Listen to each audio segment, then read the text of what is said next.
love getting my name on stuff. In Jacksonville, I got a flu virus named after me because I kissed a bat on a dare. Welcome to Watch Mojo, and today we're looking at TV episodes that played differently since they first aired because of what we know now. Your flight's gonna make an unscheduled stop in exactly 22 minutes. Number 30, Robot Chicken's half-assed Christmas special. Robot Chicken. Only Robot Chicken would think to mix misery with the Charlie Brown Christmas. Linus, you're awake! Why am I tied up? Because you're going to write me the love letter I always wanted. This segment is naturally full of twisted moments, one of which has only become darker with age. Searching for a tied-up Linus, Snoopy dons a Batman costume. Everyone thus mistakes him for Val Kilmer, even if the getup is more Adam West than Batman Forever. Val Kilmer? Hey, you're my brother's dog! When Snoopy gets to, well, Snoopy, Sally sends him the way of Old Yeller. Hearing Linus say Val Kilmer's dead wasn't the same after the actor passed away from pneumonia in 2025, following his throat cancer diagnosis a decade earlier. Much like how Snoopy is a nonverbal character, Kilmer struggled to speak out loud during his final years, adding another unexpected parallel to this parody. The Navy needs Maverick. The kid needs Maverick.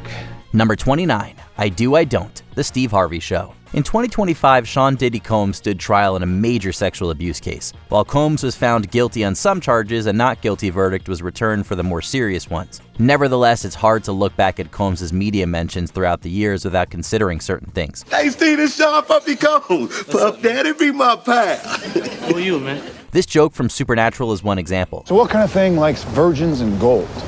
P. Diddy? Alleged sex crimes aren't the only controversy in Diddy's career. He's also been embroiled in the rumored East and West Coast rapper rivalry, which he tried to defuse with Snoop Dogg in a 1997 Steve Harvey Show appearance. The episode seemed like a response to Tupac's 1996 murder. With the Notorious B.I.G. being gunned down weeks after this episode aired, though, the rivalry felt realer than ever. Now, Steve, haven't you learned your lesson? That ain't the way to handle problems, baby. Yeah! Number 28, Jared Has AIDS, South Park. Jared Fogel's cameo in Community is among the many that didn't age terribly well. Conversely, this South Park episode has only grown more timely since its debut in 2002. It's amazing how slim you can get with AIDS. I'll bet you can. Would you like to meet them? Them? My aides. Scott, Tyler. Scott is my personal trainer and Tyler is my dietitian. Hello. Oh, AIDS, AIDS. Yeah, hooray for AIDS! While Fogel doesn't voice himself, South Park inadvertently foretold the world turning on the former Subway spokesperson. Here, it's all one big misunderstanding, with the town thinking that Fogel wants to spread AIDS, the virus. AIDS for everyone! Get him! In reality, Subway had a legitimate reason for dropping Fogel, who was convicted for his predatory actions in 2015. When South Park first aired this episode, part of the joke was that Jared Fogle seemed like the last celebrity who would be deemed controversial. Now it's funny, not to mention unsettling, for how spot on it was. Excuse me. Am I being fired? Number 27, Chris Langham, The Muppet Show. If you watch The Muppet Show on Disney+, you'll notice that a couple of episodes are missing. The most notable omission is the episode hosted by comedian Chris Langham, who is a writer on the show.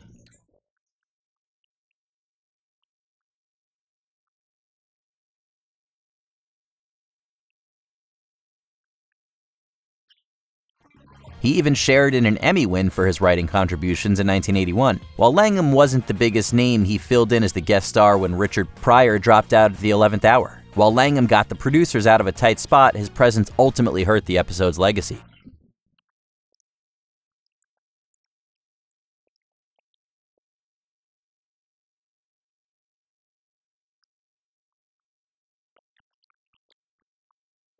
Two years after his 2005 arrest, Langham was convicted of sexual abuse crimes and served several months. Although Disney claims certain episodes were pulled due to music rights, we doubt that Langham's career-ending scandal wasn't a factor. Number 26, Statute of Limitations, Touched by an Angel. The Season 2 finale of this drama series features a young Paul Walker who is a few years away from hitting it big with the Fast and the Furious franchise. Walker played Jonathan, who takes another character named Morgan to the prom. All right, you kids have fun now. Just remember to be home by midnight. Daddy, get real. Drive careful. Although the couple is told to drive safely, Morgan's sister Claudia gives them a bottle of booze before leaving. Claudia later finds their car has crashed. Morgan, who is behind the wheel, survives, but Jonathan doesn't. Where's Jonathan? Please, Dad. In 2013, Walker lost his life in a car accident with Roger Rodas, who was driving. Unlike the Touched by an Angel episode, no alcohol or other substances played a role, but it's impossible to rewatch without thinking about Walker's tragic fate. I'm sorry, really. Let's go. Number 25, Eric's Burger Job, That 70s Show. That 70s Show in its entirety doesn't play the same given what we know now about actor Danny Masterson, who was convicted of sexual assault crimes in 2023. Is there a problem here? No, sir. Officer, there's no problem at all, right, Jackie? There's nothing in the bag. Some viewers may separate the actor from the character, but there are a few moments involving Stephen Hyde where fiction blends with reality. Think about it. We hold information that could crush the very heart and soul of one of our best friends. I live for days like this. The earliest example comes in a season 1 episode as the gang tries to get jobs at a burger joint. When asked where they see themselves in 5 years, Hyde has a one-word answer. Prison. He wasn't far off. In fact, the assaults that led to Masterson's conviction occurred in 2003, 5 years after this episode aired. It'd take another 20 years for Hyde's premonition to reach the real world. Number 24, The Monstrous Monkey Mash, The Monkees. The Monkees weren't bigger than the Beatles, but they tried to make it happen with spin-off projects like this surreal show from the 60s. I think Davey's in trouble. We better go help him. One of the most bizarre episodes involved a monster mash with the boy band disappearing one by one. Davy Jones is the first to go, with Peter Tork vanishing not long after. When Michael Nesmith gets separated from him, Mickey Dolenz has to confront his fear of going solo. You ought to get a haircut, they won't let you in Disneyland. This sequence aligns with the order in which the band members died in real life. Jones passed away in 2012, followed by Tork in 2019, and then Nesmith in 2021. As of writing, Dolenz is the only living monkey left. That's the creepiest thing about this episode. So there's no more monsters as far as I can see. Right. Number 23, Blood Brothers, MASH. Although MASH was a comedy on the surface, its wartime setting led to numerous dramatic moments that blindsided viewers. If there's one episode that's even sadder now, it's Blood Brothers, featuring a then unknown Patrick Swayze. The first thing I'm gonna do when we get home is take that Merc down off the blocks. We're gonna go cruising right over to Green Bay and pick up a couple of waitresses at the all-you-can-eat place, right, Dan? I knew you'd remember that. The future superstar appeared as Private Gary Sturgis, who offers to donate his blood to a friend in the hospital. Inspecting his blood, though, the doctors find that Sturgis has leukemia. Sturgis's fate is left ambiguous, but he isn't optimistic about his survival. We're not sure. We think you may have leukemia. God almighty. While Swayze didn't get leukemia, he was diagnosed with pancreatic cancer in 2008. Like a true soldier, Swayze balanced work while seeking treatment. Unfortunately, it was clear that Swayze had limited time, which ran out after another year. If you want to talk or if there's anything you need, just call me, okay? Sure. Number 22, The End of the World, Trackdown. Only lasting 2 seasons, Trackdown would likely blend in with this era's countless other Western shows if it weren't for one episode that became surprisingly relevant almost 60 years later. I bring you a message. A message few of you will be able to believe. In an episode entitled The End of the World, a charlatan says that Doomsday is on the horizon and he's their savior. The only way to prevent disaster is to build a wall and buy his crappy merch. Although his claims are outrageous, the townsfolk are easily duped. If you call him a fraud, he'll threaten to sue. Guess what this con man's name is? Your name is Trump? Dr. Walter Trump. There are really only 2 differences. 1, Walter Trump pays for his crimes, facing arrest in the end. 2, this Trump doesn't try to hide the fact that he's balding. You're under arrest, Trump. What charge? Well, you write it any way you like.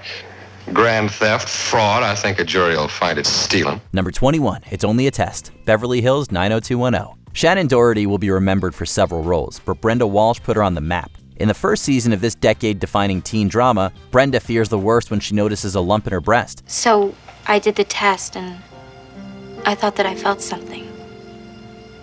Where? Here. The episode revolves around the test that could change the course of Brenda's life. Thankfully, the biopsy shows that there's nothing wrong with Brenda, but the experience leaves her with a new outlook. Hello? Yes, this is Brenda.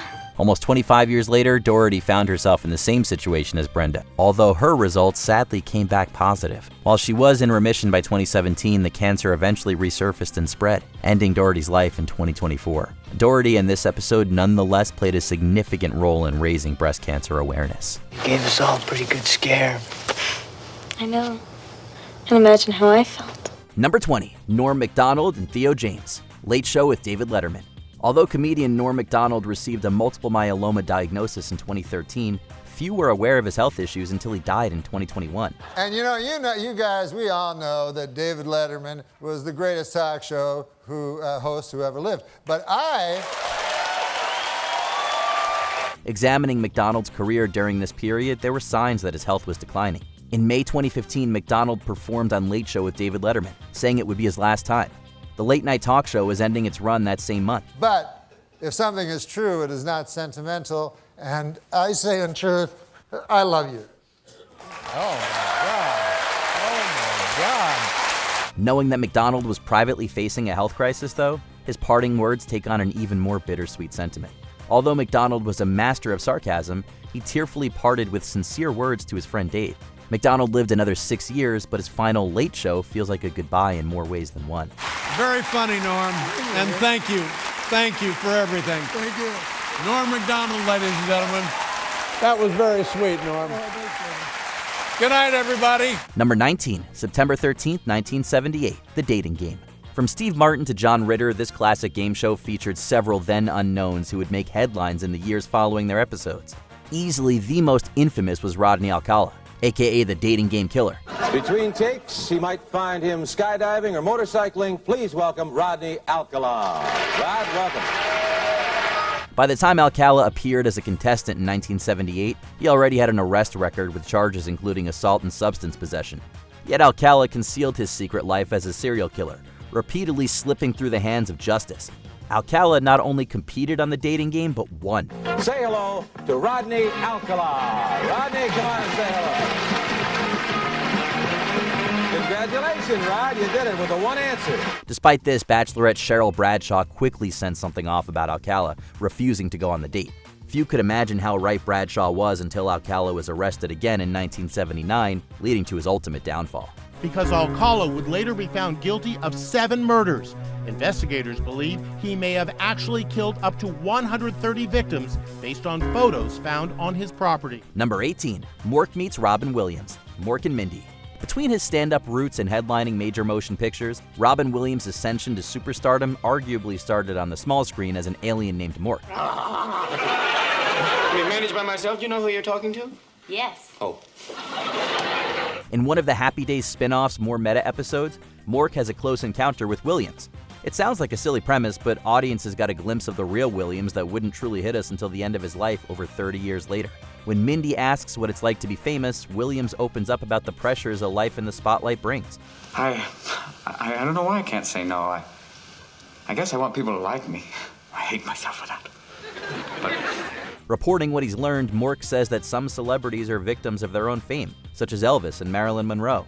Sadly, Williams would one day join this list of legends. I thought all stars were rich, live in mansions, and drive big eggs. I know, sir, that's the common misconception. But you see, to get that, you have to pay a very heavy price.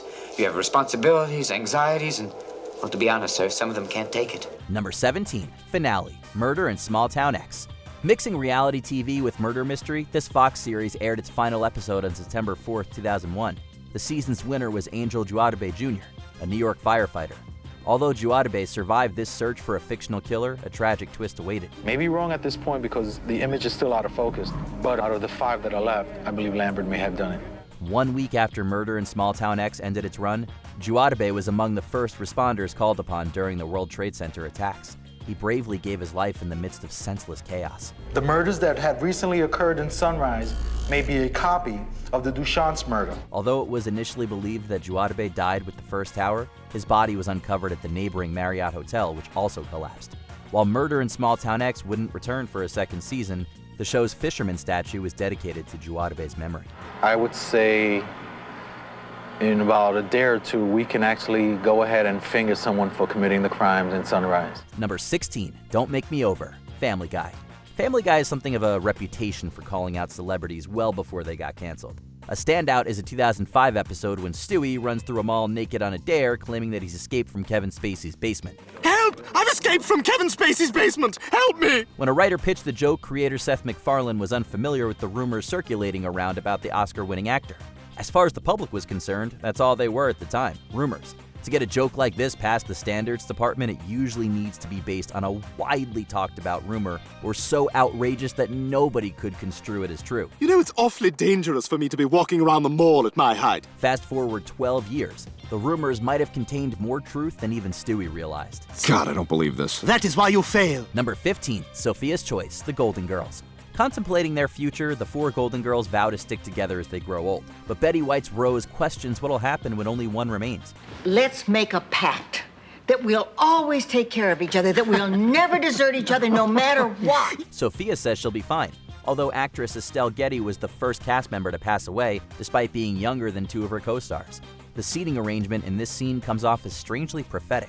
From the audience's perspective, Getty was seated furthest to the left, followed by B. Arthur, Rue McClanahan, and Betty White. Is it because we know that Lillian's just plain lucky that a lot of old people do slip through the cracks and are forgotten? And maybe it may not be too long until we're elderly ourselves. Each actress would pass away in this order. It's especially unsettling that Rose is the one who brings up the idea of being left alone. For more than a decade, White was the sole living Golden Girl until Rose joined her friends. But what happens when there's only one of us left? Number 14, Requiem for a Hairbag, Hill Street Blues. Best known for her work in Poltergeist, actress Dominique Dunn's career was tragically cut short following the taping of a Hill Street Blues episode. Dunn played a teenage mother named Cindy who was abused by her own mother. You sure are some tough piece of work. Do you ever have a kid? What difference does it make? You never had some baby keep crying on you when you did everything you were supposed to. Behind the scenes, Dunn experienced domestic violence at the hand of her boyfriend, John Sweeney. The bruises on Dunn's face in the episode aren't purely the product of makeup. Sweeney gave them to her a day earlier, although it didn't become apparent how much danger Dunn was in until it was too late. Cindy, would you go with this officer, please? Bye, Cindy. Bye, Cindy. On October 30th, 1982, weeks before the episode aired, Sweeney fatally attacked her. Dunn's parents made the devastating decision to take their daughter off life support while the episode was dedicated to her.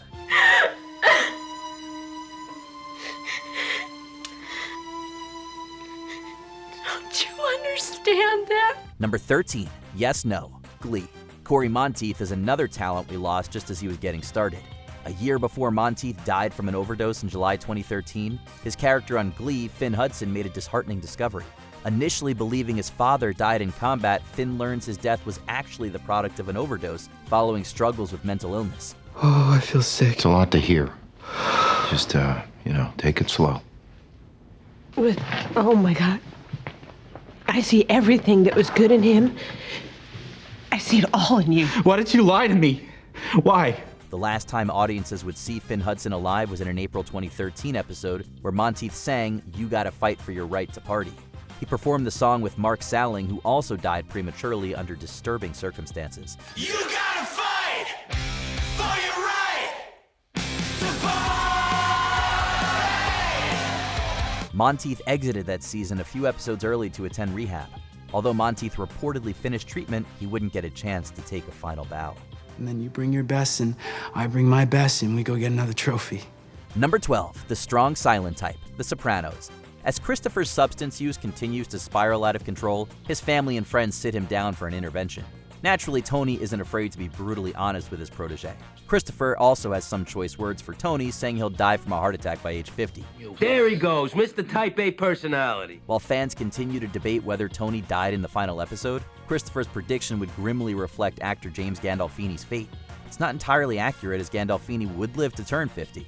His life came to an abrupt end at age 51, however. Have a heart attack by the time you're 50? Oh, sit down. You're talking to the boss here. Echoing Christopher's words to Tony, Gandolfini endured a fatal heart attack while on vacation in Rome. However you interpret the series finale, Sopranos fans agree this was truly the day Tony died. You lied to me. I told you would have a future with his family. I gave you that responsibility. Number 11, Last Barbecue, The Cosby Show. Okay, we suppose every episode of The Cosby Show is disturbing through a modern lens. Yet one episode in particular indicated that Bill Cosby's on-screen persona wasn't as clean-cut as we thought. Well, it certainly is nice to see them work things out for themselves. They haven't worked anything out for themselves. It's my barbecue sauce. Tensions between feuding couples begin to diffuse, which Cliff Huxtable takes credit for. Cliff claims there's a secret ingredient in his BBQ sauce that gets people in the mood. This revelation puts a smile on Claire's face, although it should be a look of horror. My barbecue sauce. Haven't you ever noticed after people have some of my barbecue sauce, after a while when it kicks in they get all huggy-buggy? Cliff's secret sauce doesn't seem so innocent, knowing the allegations that Cosby drugged and assaulted multiple women throughout his once esteemed career. Huggy-buggy is the word that Cliff uses to describe the sauce's effect, but we think a court of law might have a different definition. I got a cup of it up on the night table. Number 10. No Good Deed, Person of Interest. This sci-fi drama revolved around a government computer called the Machine, which can access information beyond your imagination. In each case, a single name gets added to what I wrote, and each time that name turns out to be the key to stopping a major terrorist attack. 6 for 6. In Season 1's penultimate episode, an NSA security analyst named Henry Peck learns about the Machine and plans to inform the press. Almost a year after this episode debuted and 16 months after it was written, NSA intelligence contractor Edward Snowden leaked classified documents, revealing surveillance programs many deemed unethical. The only way to be that accurate is with illegal surveillance on a massive scale. Then there's this. Siblings is an internal audit of the NSA intranet. It's totally routine until they find signals hidden just beyond the Shannon limit. The Machine doesn't exist in real life, but Snowden's actions confirm that the government is keeping a closer eye on citizens than we realized. Reflecting on the episode, actor Michael Emerson said, "I don't have to be in charge of selling this concept, this fictional concept, to anyone anymore. It ain't fiction. Never was, and everyone knows it now." How do you know all this? Because I built it. Number 9. The Midnight Sun, The Twilight Zone. The Twilight Zone often mirrored real-world issues that remain prevalent. Season 3's The Midnight Sun was ahead of its time, however. The episode sees the Earth slowly but surely heading toward the sun with temperatures skyrocketing. There was a scientist on the radio this morning. He said that it'll get a lot hotter more each day, now that we're moving so close to the sun. This turns out to be a dream, although Earth is actually moving away from the sun, making temperatures drop. When this episode premiered in 1961, climate change wasn't unheard of, but it was hardly top of mind. The term global warming wouldn't even be coined until 1975. From the Weather Bureau, the temperature stood at 110 degrees at 11 o'clock this morning. Humidity 91%. Forecast for tomorrow, hot. While the Earth isn't inching toward the sun, it's difficult to watch this episode now without thinking about the record-high temperatures that could mark civilization's downfall. Some write it off as science fiction, but climate change isn't restricted to the Twilight Zone. She's coming out of it now. Norma. Norma. Yes? You've been running a very high fever, but I think it's broken now. Number 8. Assignment Earth, Star Trek. In the Season 2 finale of Star Trek, the USS Enterprise travels back to 1968, the same year this episode aired. Spock mentions there's going to be an important assassination on this day. There will be an important assassination today. The line doesn't impact the episode, which was originally conceived as a backdoor pilot that never went anywhere. Less than a week later, though, Martin Luther King Jr., himself a Star Trek fan, was assassinated. Revisiting the episode today, this throwaway line now feels like a haunting omen. Just people, without jobs or places to live. So they get put in here? Welcome to the 21st century, Doctor.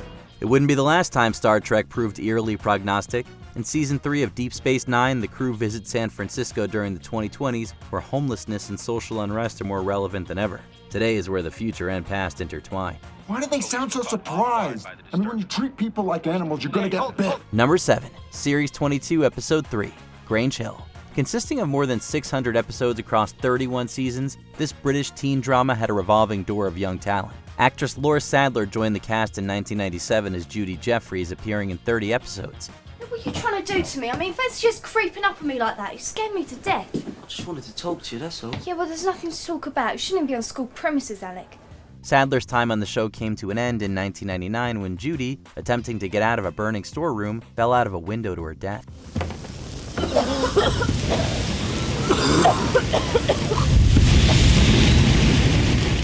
4 years later, Sadler fell off the balcony of her boyfriend's flat. Sadler didn't survive the accident, with experts finding alcohol and drugs in her system. There might be a few differences, but many noticed that Sadler's death was grimly similar to her character's. Knowing how Sadler died, Judy's fate carries an even more tragic sentiment.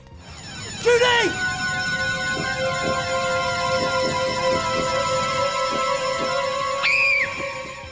Number 6, Eat, Drink, Dick, Marry, Third Rock from the Sun. This sitcom's third season ends on a cliffhanger with Phil Hartman's character kidnapping Harry, believing he can profit off him. I'm looking for a scrawny little runt. Oh, well, there are a few of those around here. Well, this guy better look out. Oh, yeah! Because I'm a bad apple and I'm rotten to the core. The episode leaves the door open for Hartman's character to return. 8 days after the episode aired, though, Hartman was murdered by his wife, Bryn, before taking her own life. Although Hartman worked on a few other projects that had yet to come out, his Third Rock guest spot was the last performance the world would get to see during his lifetime. I think you're Harry. Well, I think you're Harry.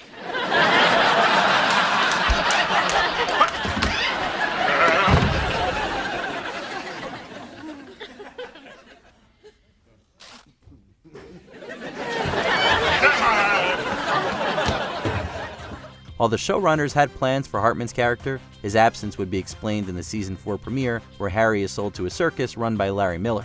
Watching these 2 episodes, we're reminded that Hartman was taken far too soon. A second, I don't remember signing any contract. Yeah, but your former associate Randy LaFournier did, yeah. Number 5, the one with Rachel's other sister, Friends. Rewatching any Friends episode is bittersweet, knowing that Matthew Perry is no longer with us. Careful. Careful. Careful! I'll tell you what, for the rest of our lives, I'll be careful until told otherwise. This season 9 Thanksgiving episode is especially rough, however. The storyline revolves around who will get custody of Emma if Ross and Rachel unexpectedly die. They choose Monica as a guardian, but if anything happens to her, Ross and Rachel aren't convinced that Chandler can handle the responsibility. Chandler proves that he's up to the task, but after accidentally breaking Monica's fine china, he isn't sure if he'll live much longer. I'll be right there, Emma. Just let me get my trusty diaper bag here. At the time, nobody could have imagined that Perry would be the first friend to leave us. In retrospect, what was once a funny zinger may be the most heartbreaking line in the series. Well, what do you know? I guess I'll be the one who dies first. Number 4, Walkout, In the Heat of the Night. That was Lawson Stiles' neighbor. He heard Stiles' dog going crazy barking, and he went over and he found Stiles dead. O.J. Simpson was acquitted of Nicole Brown and Ron Goldman's murders. Even after his passing, though, Simpson remains an infamous figure in the court of public opinion. It's easy to forget that Simpson was once a beloved figure, showing promise as an actor following his NFL tenure. In this TV adaptation of the Oscar-winning film, Simpson was considered for the role of Virgil Tibbs. The part ultimately went to Howard Rollins, but Simpson did make a Season 2 guest appearance as Councilman Lawson Stiles. I'll be careful, and I'll get over to see you real soon, yeah? You just keep it warm for me. Caught in the middle of a tense union strike, the councilman is murdered in his home one night. Wherever you stand on the OJ debate, there's no denying that this episode took an ironic turn 6 years later. My babes. Number 3, Chris Farley, Saturday Night Live.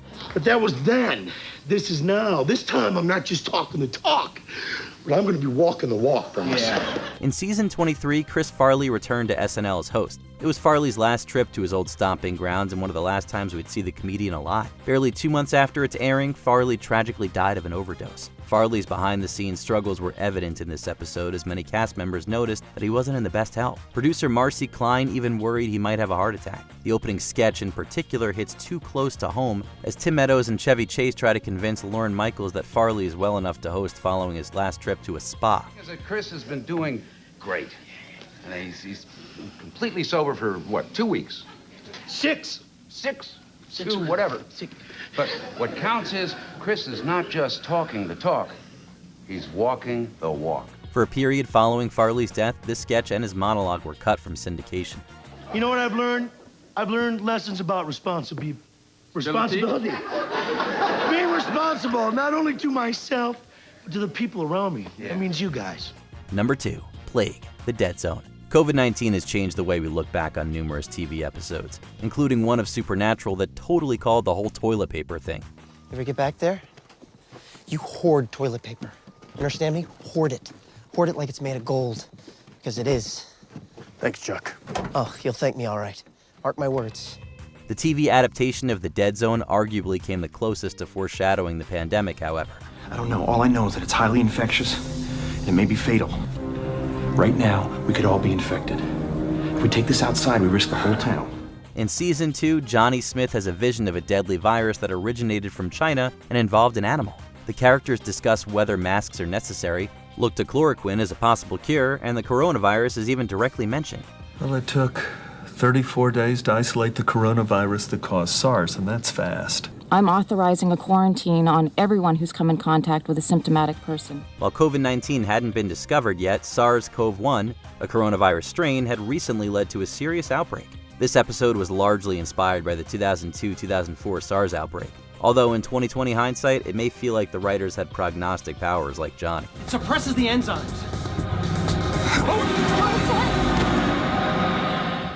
Before we continue, be sure to subscribe to our channel and ring the bell to get notified about our latest videos. You have the option to be notified for occasional videos or all of them. If you're on your phone, make sure you go into your settings and switch on notifications. Number 1. Pilot, The Lone Gunmen. The Lone Gunmen only lasted one season, but it's remembered for two things, being an X-Files spin-off and inadvertently predicting the September 11th attacks. You said they intend to bring this down in the middle of New York City? The pilot episode, which debuted on March 4, 2001, sees the Lone Gunmen uncover a plot to hijack a commercial plane and crash it into the World Trade Center. Something like this wasn't entirely unprecedented, as the World Trade Center bombing had taken place several years earlier. Even so, it's unnerving just how close this episode came to predicting the reality we would face 6 months later. World Trade Center. I'm going to crash the plane into the World Trade Center. Not everything coincides with real life, as the episode exposes government workers as the villains. Of course, even that unintentionally foreshadowed some of the 9/11 conspiracy theories we've seen since. Lost him. Sorry, sir. I know who they are. What other episodes play differently in retrospect? Let us know in the comments. I know you and your friends are fighting for the American dream.